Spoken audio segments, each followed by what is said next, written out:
I can't ever see AI becoming so complex and so robust where they can take those moments from us.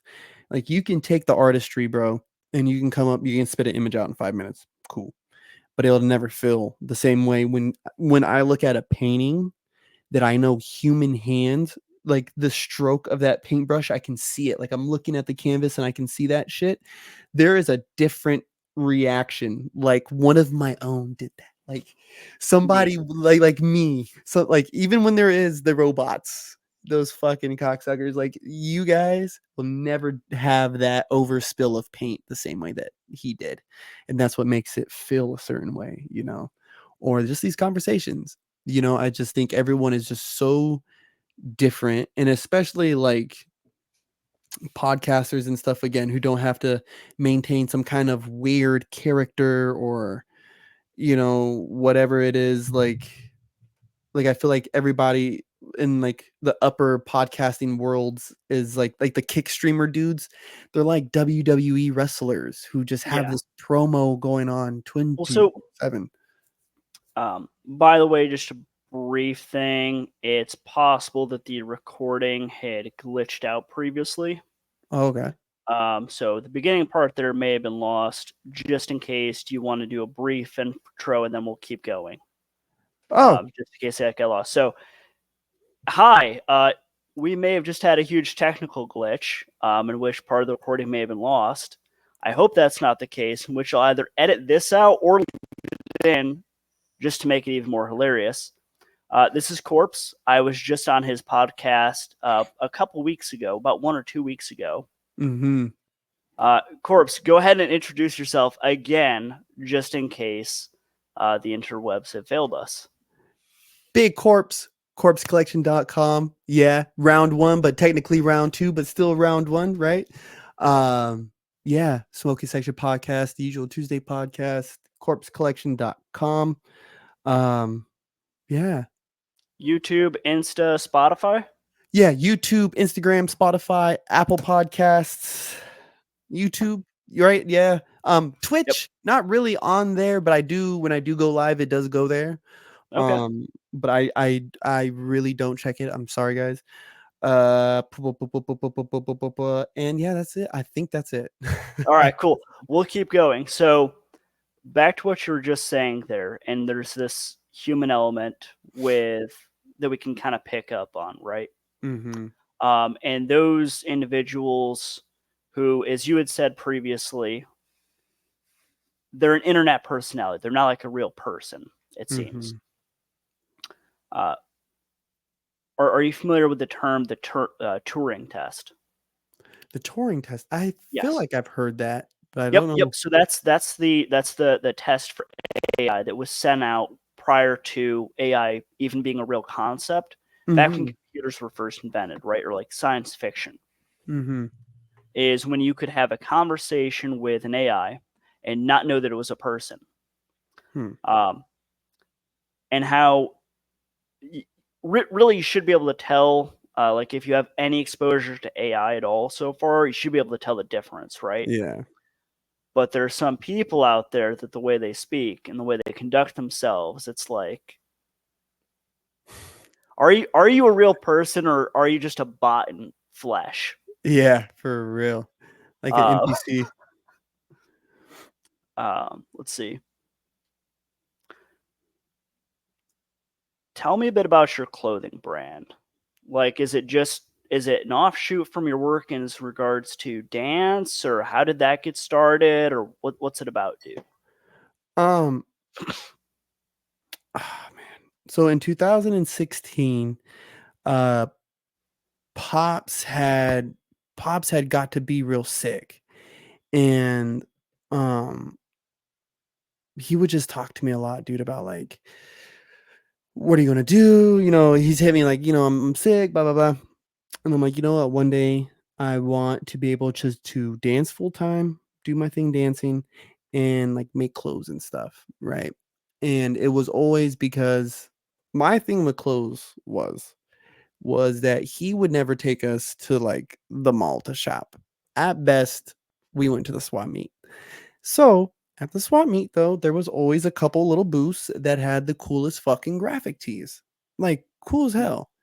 And so, your boy would always just rack up on some, and people would always compliment me on my shirts. Little did they know I got like 10 of them for like $5. Win-win situation. Absolutely. So, yeah, I started to kind of like come up with this idea of what I wanted to do. He ended up passing away that year. Tabled everything because I was just like, distraught. Um, but there was a dude I had contacted about it, and he ended up reaching back to me all these months later, and he's like, "Hey, man," he goes, "I don't know, like if you're still looking to try to start that clothing brand you were talking about, but dude, I just got into links with so and so, and he's putting me on game, and it just went from there. Started just up by opening up a Shopify and Right on. started making some designs, and next thing it's led to all this shit." Hell yeah, dude. That's awesome. That's Mm-hmm. awesome. As you were building that out, uh, what was kind of like did what was one of the biggest challenges you've had so far building out that clothing brand? And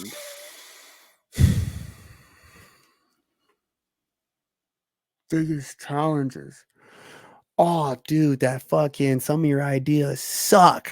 You can see like that was a bad idea. That was not a good one. That one stinks. Yeah, I think being real enough to kind of know like when something ain't really panning out, you know. yeah, Um, that's one of the hardest things that I've had in regards to business and starting different ventures is on the one hand, you've got to be willing to pick up that wet spaghetti noodle and fling it at the wall and see what happens. mhm. But at a certain point, when that one noodle is not sticking, when do you stop picking that noodle up and do something else? And this is a huge problem with the education system and the way that people think because of how we're conditioned from school, right? Mhm. Is and I don't know if you've had this experience or noticed this about yourself versus other people. Tell me if this description being correct. Um, being able to differentiate pivoting a decision to adjust or to do something a little bit different versus just abandoning it or walking away or quitting. Yes. Yes. I'm all about pivoting. Right on. Have you ever ran into a situation where you kind of get locked up a bit trying to decide like should I just keep pivoting on this or should I break away from this whole idea? There was there was a moment when I had opened up the store. I didn't really know. I know I needed to sell things. I know I needed to make money. Right. So Yeah. I went this route of being this like one-stop shop, drop shipping fucking extraordinaire. Right. Mhm. And I was selling everything from t-shirts to tea kettles and fucking shower robes and pool fucking accessories. No, no, no, no. I had to abandon that whole idea of that type of space, right? Yeah. And pivot more to an idea of, well, I want to make clothes, right? And I want to make clothes and have clothes that people can afford, right? First off. So I'm not going to go big luxury designing this, that, and the third and go a full fashion, outcut. No, no, no, I'm not doing that. Right. Let's give them a homely feel, right? Something that I can see even my son wearing, right? His little buddies wearing, because if the kids will wear it, mom and dad will wear it. Yeah. It's the same phenomenon that happens at Disney. The kids wear it, mom and dad will wear it because they can wear it around the kids. It's all good. And there's been ideas even in then where I went a route with oh my god, bro, I try to start up like all these different offshoots of the shit, like a comedy branch, and then I wanted to have this going with that. And I was just like, no, no, just gotta abandon some of those ideas because it's like there's a certain level of anxiety that comes chasing after something you want, right? versus chasing something that you think might, you think you might want or you think might be okay, right? I think there's a different level of like anxietal assessment that goes along there, right? Yeah. When you're chasing something you really want, even if you fail, it's like, at least I still got close. What that, where it's just like pure pressure, you're like, oh no, like this could just be bad. But if I win it, it's great. But everything else sucks. I don't, I usually don't. I always try to stay on those things that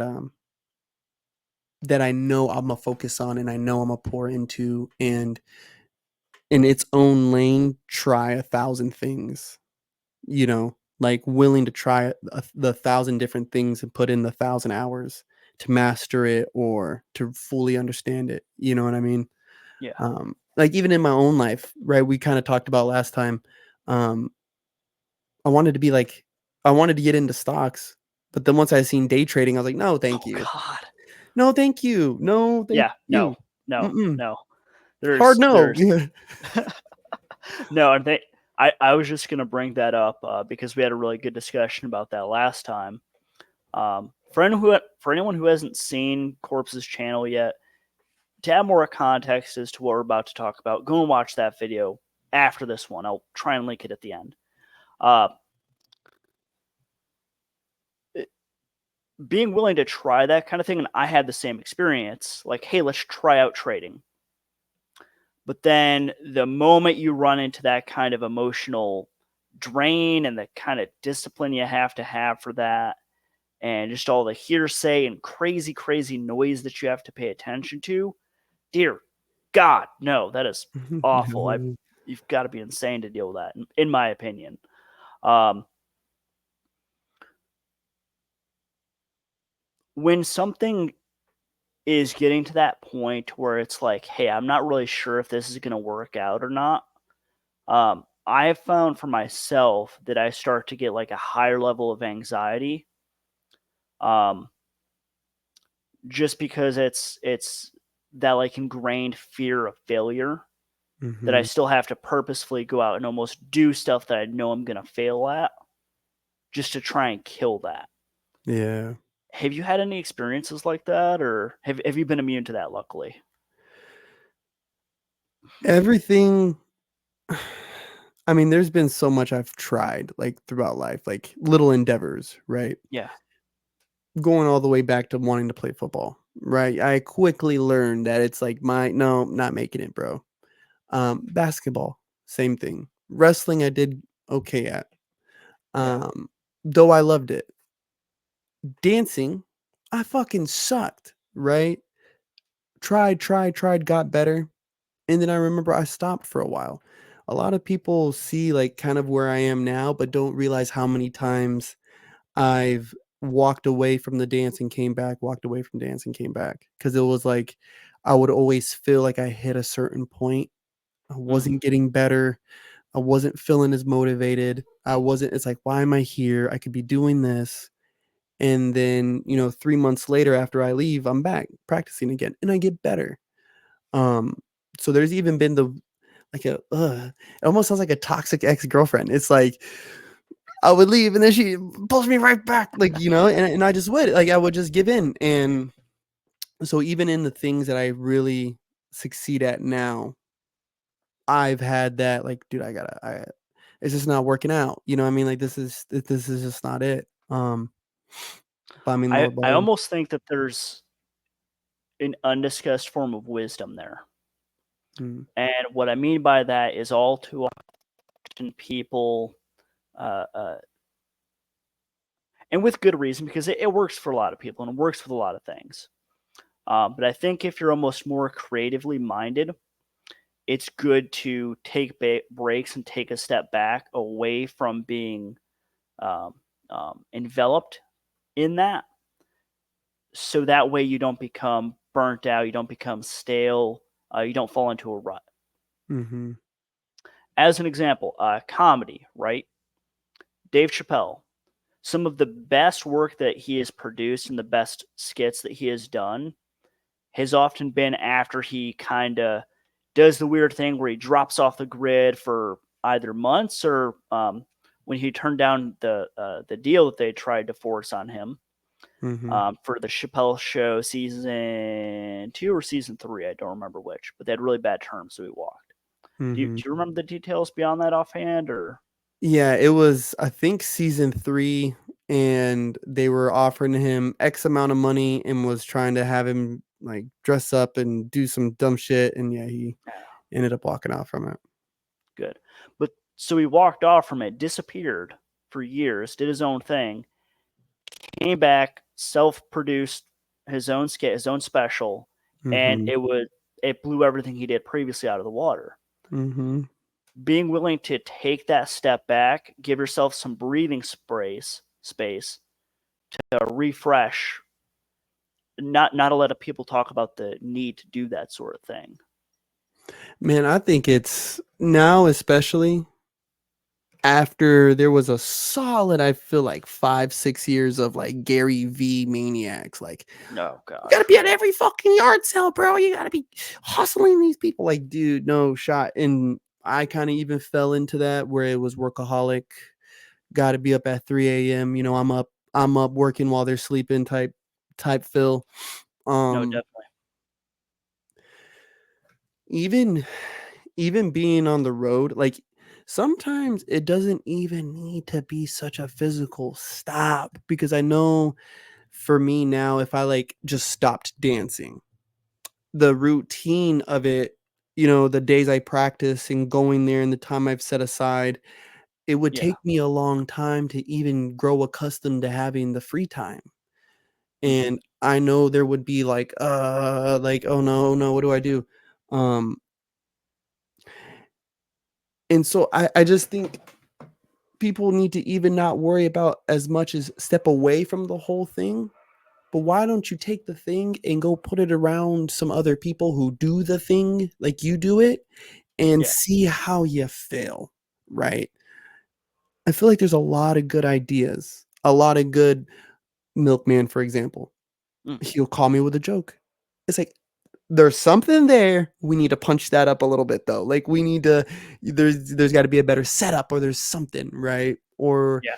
we're making some moves in a little piece of choreography in the garage and sometimes me and the homies are like just turn the music off. Just turn it off and sit down, right? So there is those moments when sometimes you just need to put it around some people, have them workshop this thing with you a little bit, get a different Definitely. get a different perspective. Sometimes it is just turn the fucking music off. Like we're getting nowhere. This wheels are spinning in the mud, bro. Like wheels are just spinning in the mud. And like, when I've taken my hiatuses from dance, I feel like that's kind of always where I was like wheels are spinning in the mud, spinning in the mud, spinning in the mud with these people. Let me just be home around a couple homies who I dance with, just be home for a while.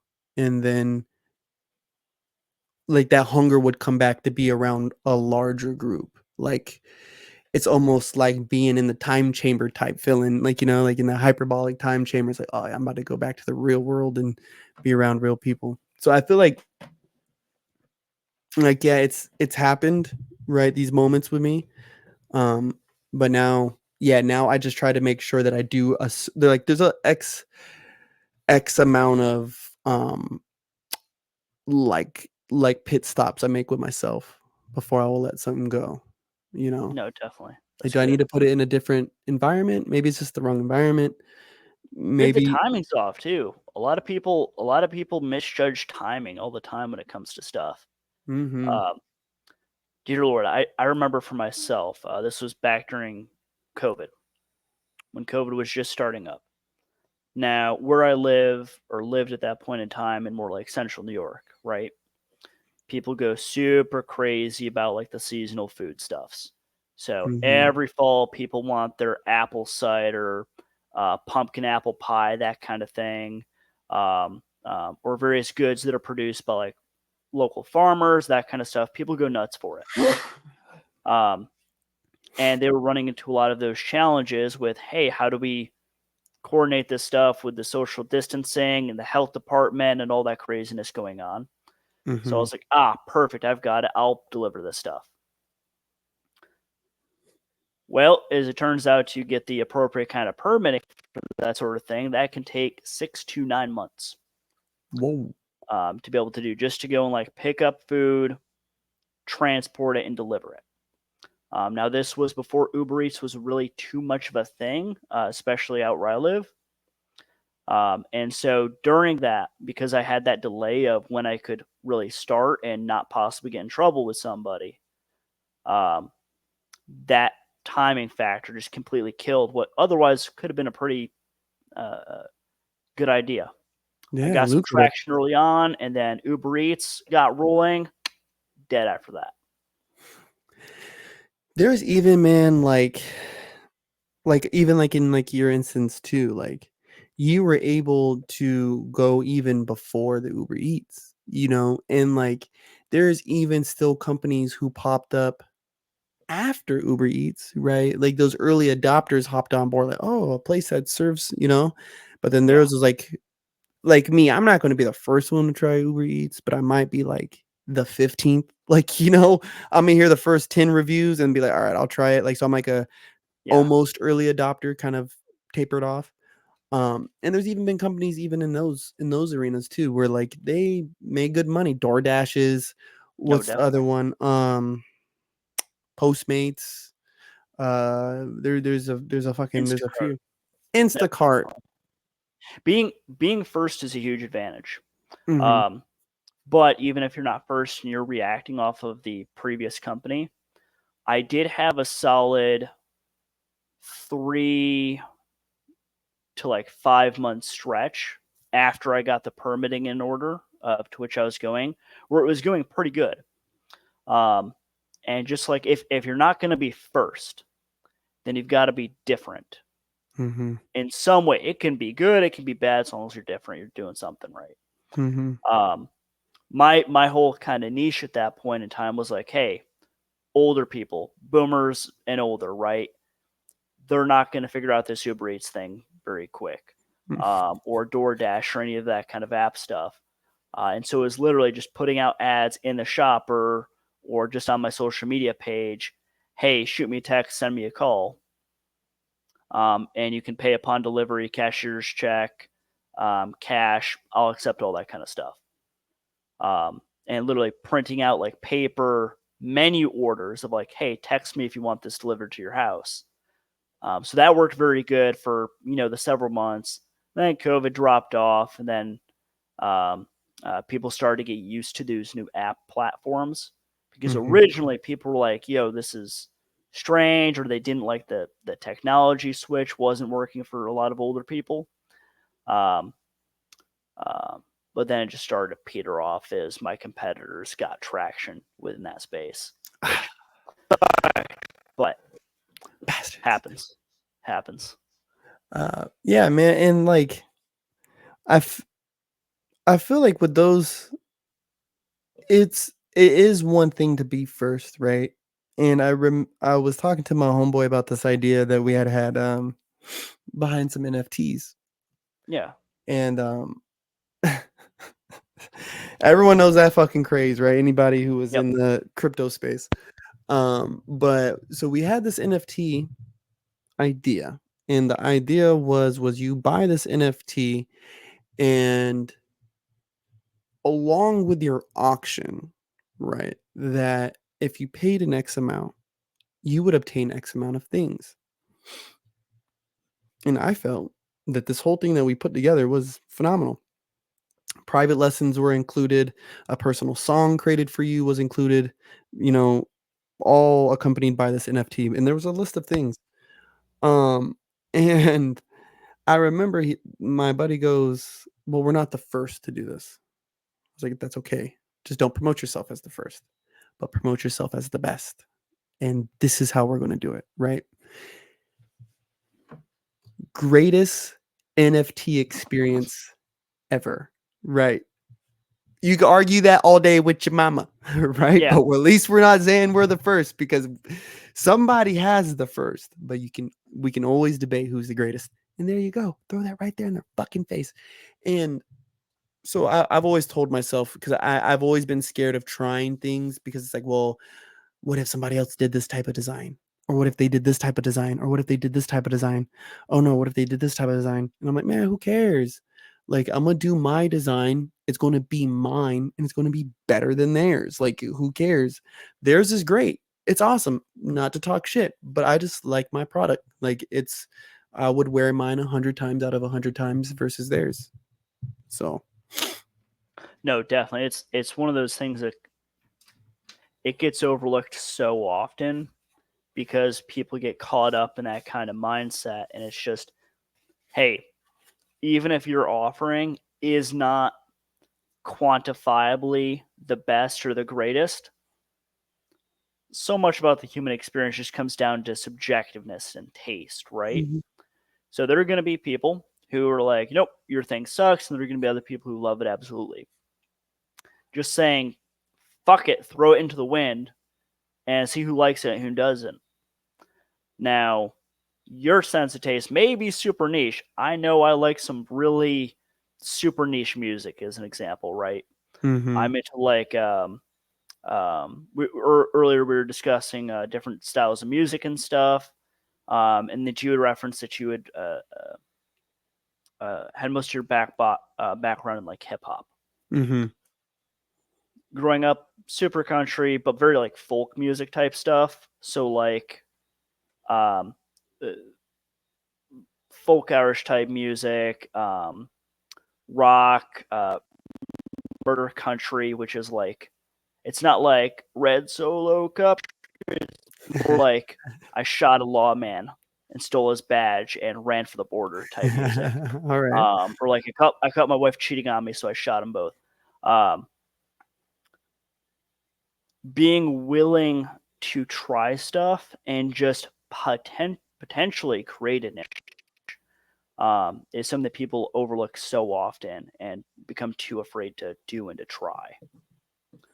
Yeah, Um, and just even like us going out on a limb, right, and saying that this is this greatest experience ever, yeah, right? And it didn't take us very long to come up with an outline of, well, how do you provide this experience?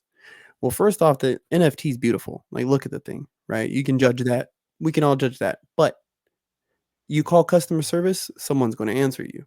You email that email that's on there with questions, comments, or concerns, and someone is going to answer you. That song is going to be delivered to your email, right? Those personal trainings are going to happen. We are going to guarantee these things, and they all happened. All the yeah, ones that were owed were paid, right? Like, so in the end, did we not provide? I mean, and we really ended up being the only crew who provided that. Like, hey, buy our team's NFT, bro, and we'll hook you up with X, Y, and Z. So we were really the only ones. There was one other dude who did it on his own, that I really ever heard about. Um, but yeah, sometimes, dude, you just gotta go out on a limb and just put your, I don't even want to say like yourself, but like your whatever it is, flag, your yeah, banner, yeah, hang it out in the wind, bro, and just let it catch. Right? It will catch eventually, I promise.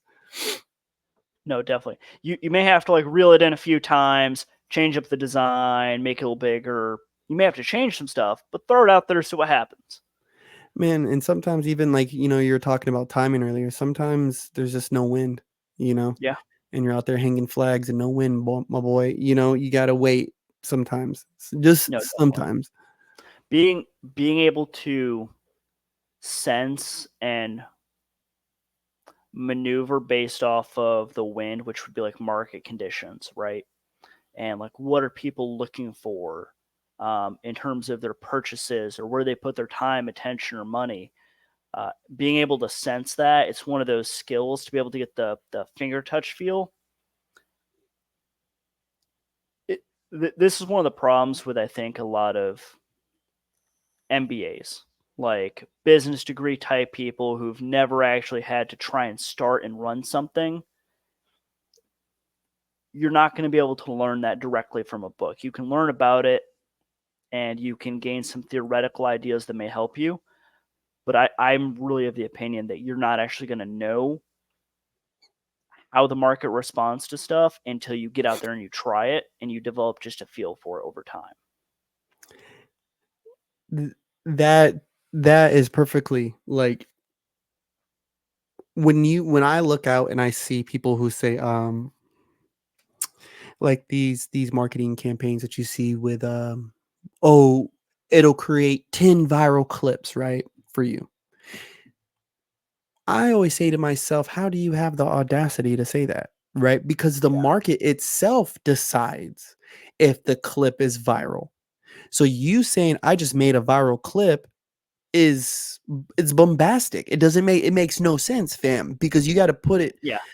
on the YouTube for people to watch to decide if it's going to be. They decide the virality. I don't even know if that's a real word, but they No, decide no, no, that no. Make a new word. Send it.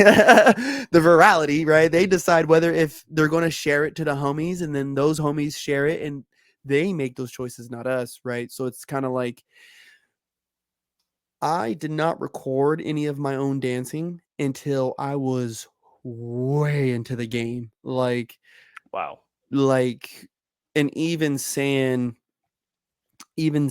like, even when I had footage, it was because people in the session wanted it, right? They wanted to record. So I just pressed record. I would chop it up and send it to people. Um, Myself saying, oh, I'm gonna put this camera down in front of me and record myself. I was well, 10, 11 years into the game. And so I would be like, well, people aren't going to like it. They're going to make fun of it, or they're not going to understand. And then once I started posting it and I got these reactions, I was like, oh, like, I really told myself after that, like, dude, you just got to post it. Just who cares? They're going to say whatever they want regardless. Yeah. So you either give them the space to say it behind your back, or you give them the space to say it to your face, by me posting it on here. So I just put it, I just hang it to the sales. I let the people decide, and I keep it pushing. I don't worry about all the in-betweens, anymore like that. Like I still do. I'm not like delusional, but Well, that's good. That's good. Um, but still, at the same time, I find that for myself, at least, it almost helps to try and become a little bit more delusional, and mhm, to almost try and convince yourself that it's going to work first, just so that way you have the nerve to put it out there, to show that you have the confidence to put it out there and to display it as potentially the best thing with the ways that you can. Um, but likewise, though, to be able to stay kind of grounded in reality, as you're saying, and be like, hey, the market's going to decide if this is the best thing ever or if it flops. mhm. Um, and being okay with that is a bit tricky too. At least for myself, I can be a bit of a control freak in that aspect, I suppose. Yeah, I think there's every success, anybody who is successful, I feel, has a certain degree of delusion, right? They are Yeah, delusional enough to believe in themselves. They're disillusioned enough, which I think it's a funny word, right? Because like delusional, right? So it's like this illusion, right, that we're disassociating from. yeah, Well, what illusion are you guys under? Like that's what I want to know. Like what are you guys, what wool's over y'all's eyes, right? So let me be delusional like y'all are delusional, and we're just going to be okay, fam. The thing is that though I have now decided to, like, my favorite rappers are the rappers that never make it on CDs. They never make it on Spotify. They're the dudes who I had lunch period with in high school, and they were phenomenal, but never made it, just never got in the recording box. They're great, but they were so delusional, right? But when it came to me kind of by biting that apple, right? Of saying, okay, the purity of my art form is now about to be in the market. Other people now have the right to judge my work because I'm asking them for money for my services, right? Or money for my time or whatever, right? Whatever this trade, like I'm asking. So in this yeah, barter and trade, they have the right to to scrutinize my work, right? So I s- I try to, yeah, like you said, like just grounded enough to, I know not everyone's going to fuck with it. I'm not going to be everybody's hot cup of coffee. I'm not that, but I'm gonna stay weird over here. Like Yes. I have to stay weird. And like even to our earlier conversation, like I can't let the AI track me. Like I can't let them know my next move, dude. I gotta stay weird. I gotta stay me. Um, and that's why I never worry about how many followers I got on the gram, or Spotify followers, or Apple subscribers. The ones that are there, thank you. That's it. The ones that aren't, I'll see you later, bro. Like it's just not our time. We're just not on that same wave yet. But you No, would, definitely. I try to tell them like you will. Speaking of which, thank you to the 211 subscribers on this channel. I do track that number. I know it's not healthy, but it's it at the same time though. It's also having that emotional disconnect between what the number is, so that it goes back to what we were saying earlier, with like internet personalities, and the Turing test of, hey, some people might be AIs just piloting human flesh, right? Yep. Um, I've noticed this to where if you become too emotionally connected to how many followers you have, a lot of people like that, and I wonder if you've seen this with creators too. They'll almost start to become um, they'll almost start to fall into that mental AI trap where they're saying the same kind of things as everyone else, and they're not doing something weird or unique or different anymore, because they were chasing that dragon of the most followers as opposed to a dedicated fan base and a niche that you can dominate. I hear it right so much, and I'm sorry, but it's mainly with my girlfriends, where the girls, and these are just girls, right? Girls I Yeah, know, and it's just like I don't think my followers would like that type of content. It's like, okay, like, but do you want to make it? Like, is this something you want to do? Then yeah, let the 10, 15 people who don't like the 3 videos you make of this, let them dip out, right? They'll search you back up, right? yeah. Like if they're cool followers, they'll search you back up later. Maybe they, get back on board later. I see it, and it's like they become this weird in the box, gotta post this and this, gotta have so many bikini photos, can't post a boyfriend, you know Mhm. and I've told these girls, some of them, like, okay, you love this dude, you this that and the third, right? But you're not willing to have a birthday post of him or something on there because you're afraid of followers, losing followers. Like I That would. that that to me almost, I'm gonna make some people mad on here with this, but fuck it, it's half of what I do. Um, Only half, which is really surprising. Um, I almost view that as a form of cheating. Mhm. It's not quite cheating, but it's like you may not be emotionally connected to these followers. You may not be physically intimate with them. You don't even know who they are, but you're almost selling this idea of the fantasy of a potential relationship with you Mhm. to gain their attention, and that's really strange, and Mhm. feels nasty. I don't like it. And especially, right, so I I won't post. I think even like the last 2 girls I dated, right?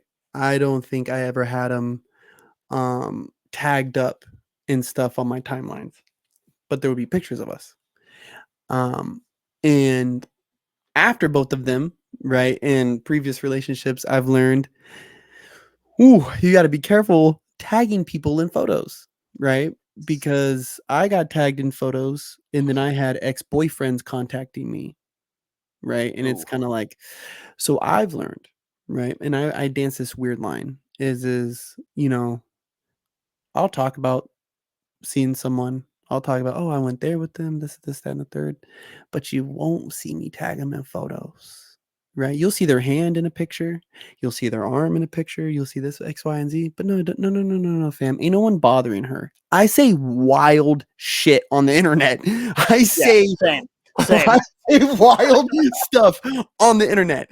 So I just don't need that. Like especially once I noticed the podcast was gaining like a certain traction, I stopped posting my kids as much because I like, Yeah, dude, I don't want no one to recognize my kids while I'm out and about. Like, bro, like weird part of like a weird fame moment I have.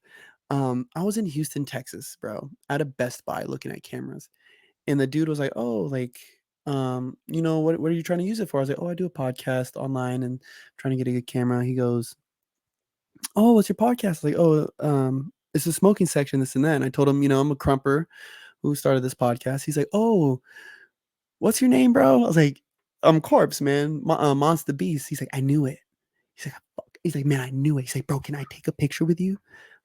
Sure, fam. Like, and I was like, "Yo, sure. I'm taking a picture with someone who's watched my videos and is asking me for a photo right now. Like, bro, it's not that deep, dog. I will literally hang out with you after you get out of Yeah, work, sure. bro. Like, I'm in the hotel right here, bro. Like, it's not, but Want anywho, to it's want to grab lunch? like for real, bro. You don't have to take a picture with me, dog. Like, get my number. Like, it's okay. Oh my But goodness. it's like okay, maybe my success and the notoriety of the crew and everything, maybe it is hitting a certain atmosphere. I Yeah, don't want people to like, okay, you can recognize me at Best Buy, bro, but not my yeah. kids. No, Not the wife, not the girlfriend, not even the mistress. Okay, not the maid. Nobody. You guys don't need to notice them. Like just me, bro. Like, because again, I say the wild stuff, not my kids. I don't want I anyone bothering them. I think especially for in this day and age of the internet with how people respond to stuff and get really personal with like for example yourself or me saying some wild crap on the internet, right? Mm-hmm. But I've heard of this kind of thing happening, which I'm sure you have, whereby you've got someone out there who said something wild on the internet, and then literally because they had posted photos, and these were not even like like people with prior notoriety, because they posted photos with their kids, their teachers taking stuff out on the kids because of like what the dad said or did. Mm-hmm. Um, and that kind of bizarre craziness that we face in the world now, you've almost got to think about this even as a regular person anymore, Yeah. which is odd. And it's a weird space, especially as like podcasters go, right? Like we've hit this weird, and I love it, right? But we've hit this weird area where we have no producers like you and I, right? There's no one Yeah. in our back headset telling us, hey, back off that topic, you know? So I we mean, get to unless we have Austin in the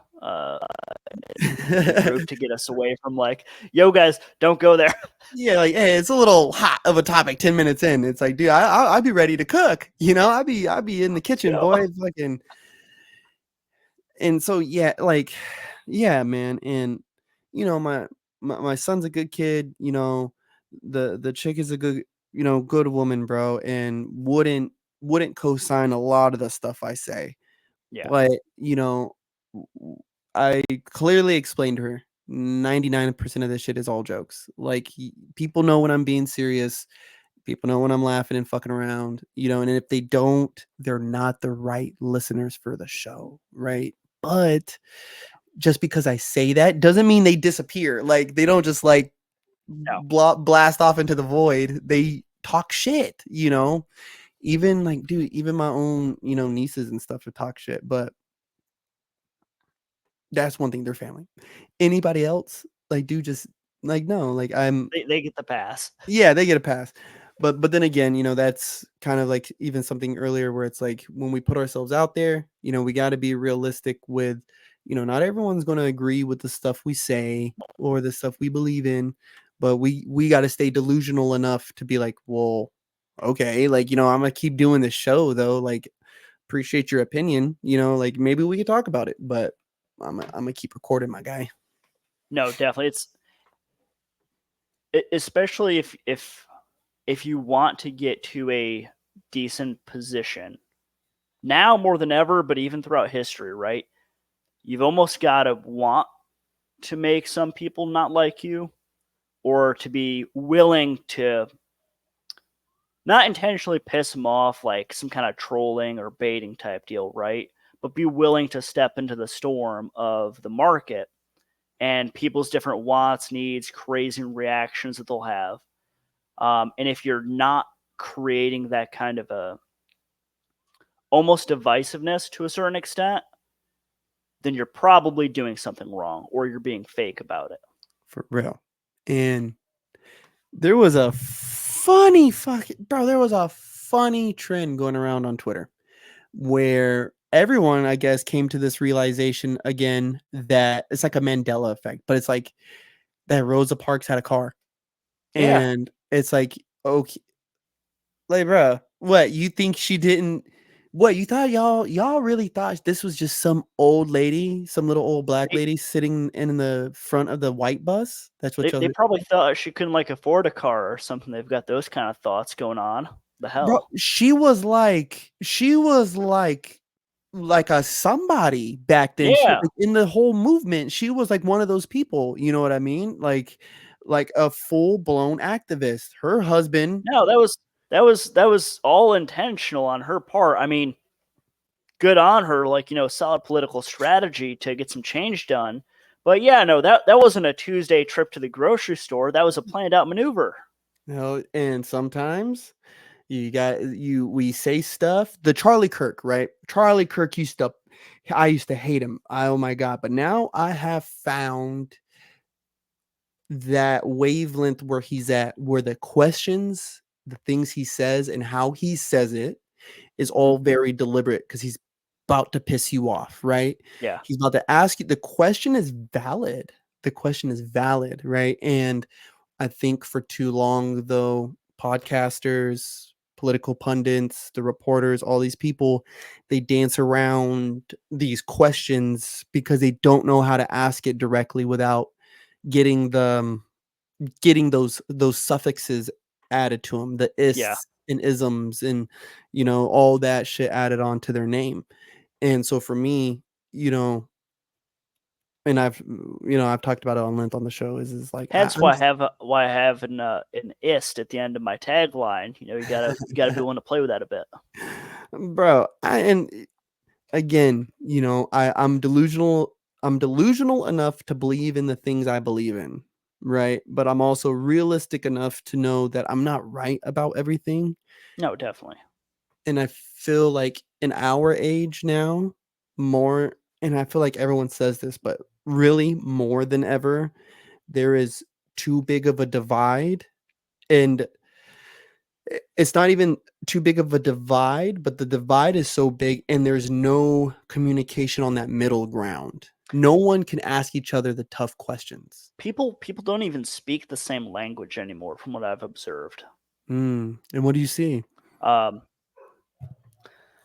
I've had this issue, right? So let's say I'd be on a dating app, right? And I've had this happen on 3 separate occasions.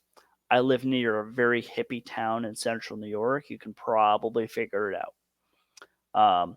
So I'd match with individuals who'd be like, "Yeah, you're pro-choice, right?" I'm like, "Well, what do you mean by pro-choice? What kind of well?" And then I eventually started saying, "Is like, hey, I don't like that kind of um, uh, low quality wording of what kind of team you're on as opposed to your actual position. What do you mean?" Mhm. The reason I got to that kind of conclusion and why I'm saying that people don't even speak the same language is I've met self described pro life individuals who were okay with terminating at a point that was, uh, let me rephrase this because I think this will make sense. I've met people who were so called pro choice who were less okay with an earlier termination of a pregnancy than someone who is supposedly pro-life. So the pro-life person had like a later cutoff that they were like, after I got them talking and opening up and figuring out where they came with, their cutoff point was later than the supposed pro-choice person. So we just get stuck into this way of speaking and thinking and using words that we can't even agree on what they mean or how they should be used. And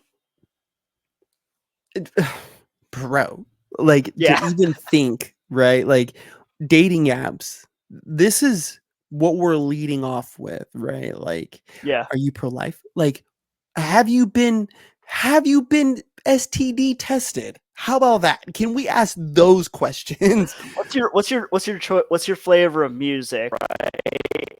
Bro, let's get into some other anything else. Like, why are we talking about that before we even talk about like where are you from? Like, like how many brothers and sisters do you have? Like, no, fam. Are Literally, you just pro life? gunning with this out of the gate. And it's Wow. just why do you think that's even appropriate to ask this early? Like, good Lord. I really do wonder too, like, w- women now have the ability to do a lot of things, right? That their predecessors didn't, right? And one Yes. of those beautiful rights that was also adorned onto them was to participate in local government, local and federal government, and cast votes, right? Yeah. I wonder, before that time, did they ever talk about their political standpoint? Like, did any of them even fucking care to know? Like, did husbands and wives talk about like, oh, are you voting for Joe Biden? Like, did they have that conversation on the fucking first date? Was that something that we talked about? Or did they talk about like, how do you want to raise your children? Do you believe in God? Like, oh, do you have a healthy relationship with your father? Like, do you have a healthy relationship with your mom? Like, are you a I, mama's boy? Are you a daddy's? Like, where? I have this crazy position and idea that before that was a right for women to be able to vote and interact within this governmental process, the women who couldn't likely had better prioritization of their political stances, at least the ones who did. And it's like I've read journals or statements that were put out by various figures like wives or dear God, Alice Roosevelt, Oh, yes. Teddy or Theodore Roosevelt's daughter. I don't even know if women were allowed to vote when she went out and said this. I'm pretty sure they weren't. She had said quite publicly and loudly, I would sooner vote for Hitler for president before I did FDR Wow. when he was running. Um, because there was also like internal family context stuff, having the same last name, all this Mhm. other stuff going on. But she had later made less hot take comments that were How more nuanced and thought out that you can dig up if you want to. And that kind of political thinking, it is so bizarre to me, right? Women who couldn't vote, the ones who were somewhat involved or were talking upon these sorts of topics, had way better insights or ideas or observing capacity than what you typically see nowadays. It almost got watered down or inflated. It's bizarre. I I do see where Or that's just the internet's filter of life that we live in right now. well, I see an issue where in today's time, right? Like just even kind of going back to this whole idea of positions, like, oh, what's your position on this? Right. Where nowadays everything is discussed like from this positional standpoint, right? And and it's really apparent too when you talk to people about Like even like not even something so sensitive as abortion, right? But you can say Yeah, gun rights, right? You can say gun rights or even immigration, right? They say the question is so are you pro guns? Yes. Well, what about school shootings? It's like, whoa, whoa, whoa, whoa, whoa, whoa, whoa, whoa, whoa, whoa. That's a different subject, right? Let's start at the yeah, root. The root that your question was is do I support, gun ownership in America? Yes, I do. Right now, let's talk about that topic of the shootings at X, Y, and Z and what I can give you to remedy that issue, right? yeah. And that's how you have a real discussion over a topic. But today, it's like, oh, are you pro-life? Oh, well, what about, this, and that? It's like, oh, dog, like we didn't even get off of first base yet. And you're already hitting me with this uber specific, uber digested talking point that you and all your constituents are peddling around because Yeah. it's like almost like I gotcha. I'm gonna make you look inhumane and insensitive and all these things, and you're just a coward. Like you already have this prepared, right? But let's go off script a little bit and let me see. That's kind of like where you see everybody's standpoints. And so I think back then the political divide wasn't as bad because people weren't so because of the internet and the media cycles and all this shit. Like I it don't. was I don't think that. I don't think those people would pass the Turing test. not true. True. Yeah, they're But not. They're bots, bro. They're bots. They're bots. it's the NPC meme has become a Mhm. little bit too real.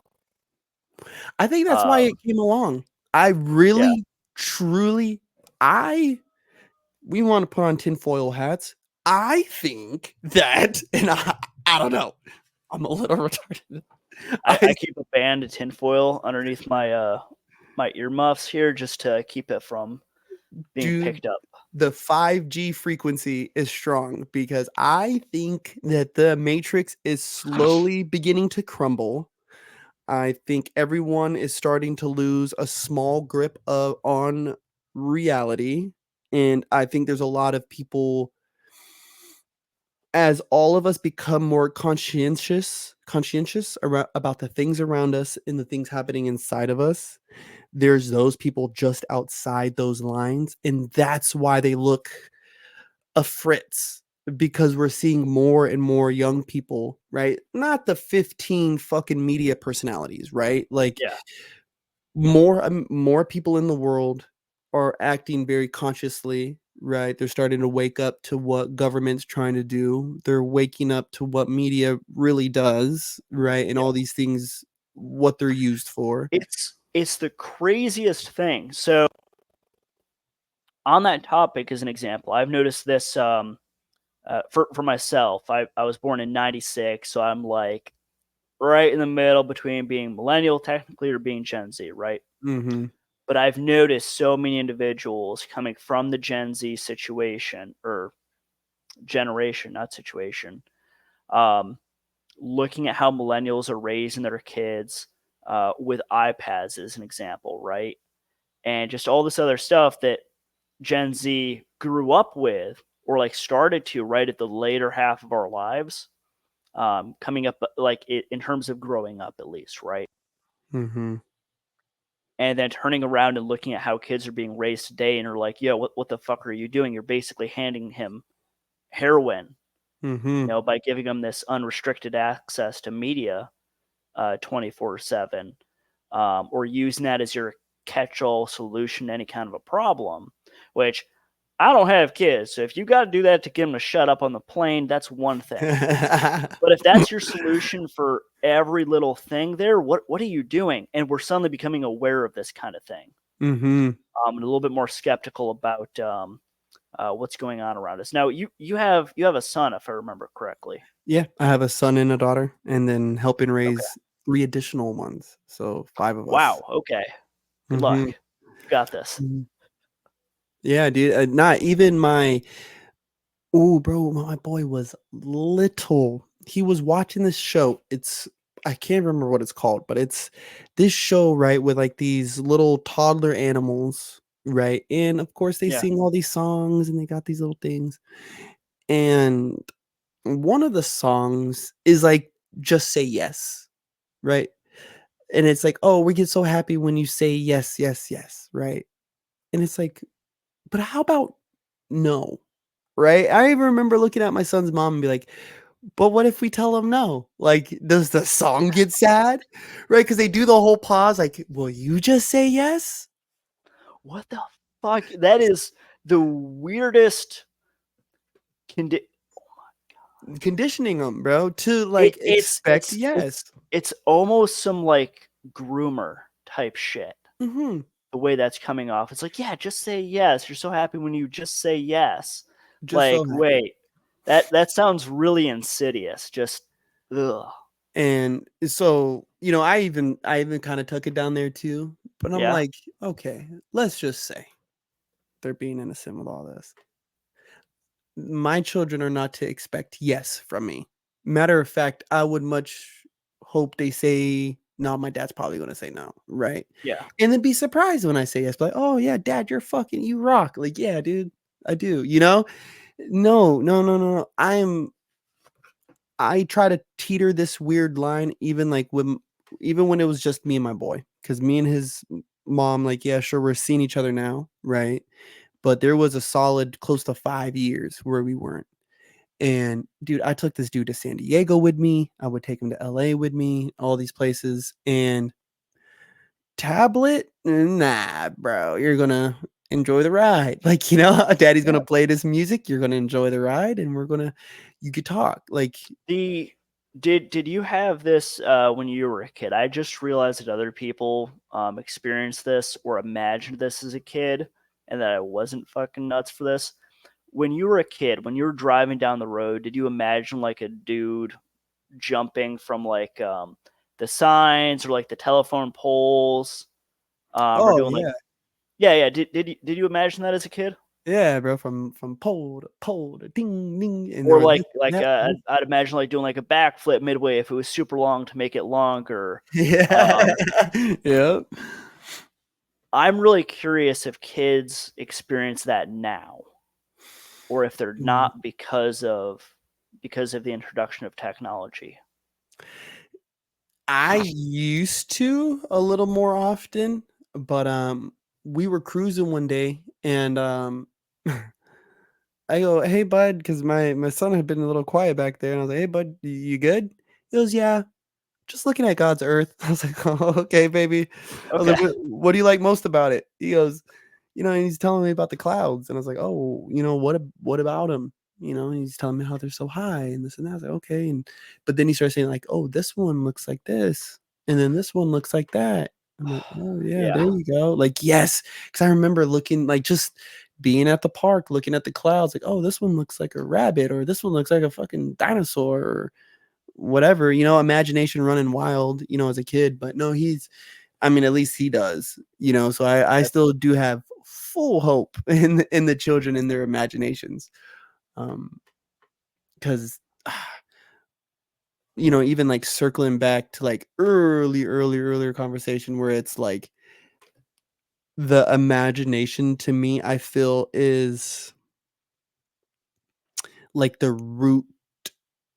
It's like the common denominator of all things that ever are or ever will be. Like, hell yeah. this microphone was imagination, you know what I mean? The laptop, podcasting, dancing, all comes from this manifestation of our imagination, you know what I mean? Like, we're creating something. Um There is this movie, this black and white movie. It was produced in France in like the early 1900s. Black and white, no actual sound with it. This is back when if you um, went to a theater, they would play music in the background, right? oh, wow. And in this movie, they had sent people to the moon by shooting them out of a huge cannon. Now, keep in mind, this is all just props, and it's in reality, it's like cardboard fabric and stuff like that. Mhm. But within this movie that they had produced, when they still didn't have sound to go along with the movie. They just had come out with black and white film footage. Mm, Someone had imagined traveling to the moon and exploring the Martian landscape and made a movie that included that. nice. And then eventually we made that our reality Mm-hmm. within about one person's lifetime. So someone could have grown up as a kid in like I think 1910 is when this was produced. I think I could be wrong. Someone could have watched that as a kid and then still been alive for the actual moon landing. That's that shit I live for. I'm telling you, bro. Like there is people today, right? Like I don't know, like my son, right? Yeah. He's going to live in an era potentially where him and his father used to sit down and watch Age of Ultron, right? Mm-hmm. About this evil robot. Who knows? Maybe in 30, 45 years, this Ultron is the robot that comes in. It's in every household. It makes sure that no one breaks in. It patrols our streets. Matter of fact, it patrols our borders. Like it's this thing that saves the kitten out the tree. Who knows? Like, and that's the cool part about the imagination, right? Like somebody imagined it and put it in a comic. Then they reimagined it and put it in a movie. And now that it's in a movie, right? And how much time does it take, just like this movie described, does it turn into reality? Does that Yeah. that science? I mean, fuck, we already got AI. We already got We're, things that talk. literally start for people who are a bit older right now, right? Like Star Trek, when they watched that as kids, Mhm, they had the communicators. That's a cell phone. They had the screens that were mhm, like touch screens on the ship. That's like the computers we have now. So that is such a amazing thing that we're now able to kind of look back on and observe throughout our own history. How we imagine something, not even having a clue as to how the hell we'd make it work, but just the concept. And then people start to figure a bunch of stuff out, and then one day it clicks and we make it happen. mhm. And if we don't protect and promote that kind of imagination, we could end up living in some kind of a horrible 1984 dystopia where there's no progression and no change forward into the future. Now that does terrify me. A lot of stuff keeps me up at night with existential dread. That's one of them. Well, and especially again, it's like though there will be these NPCs of our civilization that will commit to the AI, like everything for them, and yeah, they'll lose that little voice in their head. They'll lose that like tap of their toe to the music, and imagination and creativity will be sucked bone dry out of them. But then I just feel like there will always be those who rebel against that, right? And I feel like the creative and the rebellion and the rebel is the same person. They're the two sides of the same coin, right? Like the creative said, I don't just listen to the music, I dance to it, right? Or they say, oh, I'm not going to wear a plain t-shirt, I'm going to paint something on it. Or right, like they always move to the left of the line. um or the kid who walks backwards, like in Dead Poet Society. um and yeah, I think it'll be a long time, bro, because there are those of us who will protect it and promote it and like really make sure like our kids like see it. Like, dude, like my son will be like, oh dad, I'm gonna draw you something. Be like, okay baby, well what do you want on it? I don't know baby, what do you want to put on it? Well, I'm gonna put this. Okay, show me how you put that. Then he'll put it. Oh, what else do you want? I don't know, baby. What else do you think will look good with it? Well, I think this would look good with it. It's okay. Well, then put exactly that. Okay, he'll put that. And the next thing we do this whole picture together. And I just always tell him, just stay creative. The more detail you add to it, the better it looks, baby. Just keep adding. Just keep going. Always, it looks good. It looks great though. You know. Like, I feel like parents feel like kids should just be congratulated on the first picture that they hand them. And I say, oh, well, what else do you want to add? I think it'd look better if you add some more right there, bud. I mean, this looks good. I try to make sure to tell them, like, oh, I think it looks good, baby, but I think it'll look even better if you add a little bit more for dad. So Always pushing. You can a little bit more. Good job, but you can always go a little bit further. Run with always a it. little bit more, just a little bit more, bro. Stay creative. You can add something in there. Don't think your brain like, I feel it's like even got to earlier conversations. It's like before you abandon something, pivot a little bit, step back, take a look at it. There might be something that you're missing, or show, like, my son does the show it to somebody who appreciates your work, and maybe they can help you out. Maybe they can steer you in the right direction, before you let go of something. And so creativity overall, I think will go out swinging with that one. Hell yeah. I love it. I think that's a pretty good spot to go ahead and cut this. Absolutely. Let's see. Once again, remind everyone where they can find you, where they can check you out before we cut off. Yeah, Corpse on Instagram, Twitter, Corpse Andrade on Facebook, KorpsxCollection on TikTok, and also YouTube. Yeah, you can check the smoking section out on Spotify, Apple Podcasts, pretty much anywhere you get podcasts, YouTube as well. Um, and I want to make sure that I say that it has been not only an honor, a privilege, a humbling experience to be on the show with you today, brother. Really thankful for the conversation, man. This was dope, bro. Like, you have This was such a fun as cool, hell. yeah, dude. You have such a cool flow to your show, man, and I truly appreciate it. Hey, it was an absolute pleasure to have you on. Hopefully, we did not miss the earlier section right there. In which case, if we didn't, we've had 3 plugs on this. You have no excuse to go ahead and check out, once again, the Smoking Section podcast. Check it out. Corpse is fantastic to have you on. I hope to have you on again in the future if you want to. Okay. Absolutely, brother. It'll be an honor. All right. Awesome. You have a good night. Take care. You too, brother.